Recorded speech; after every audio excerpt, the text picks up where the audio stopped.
Yeah, certainly. So that was one of the aspects we looked at in the research or the paper, and I think there's three different things to consider. The first is this internalization of stigma, which we'll return to in a moment. There's fear, which is sort of an emotion that's directed towards a specific outcome or a specific thing, and then just a generalized anxiety about the future or uncertainty. What will happen.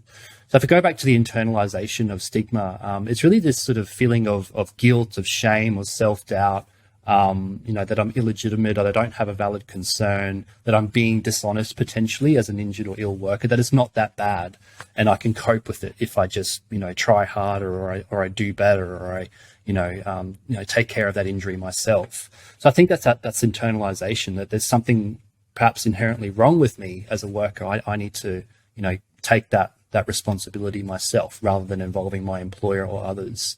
The fear is sort of specifically directed at things like job insecurity and the future that you might have in that organization, a concern or a fear about relationships with peers and employers, as well as the fear of confidentiality being broken and all those negative outcomes coming to fruition.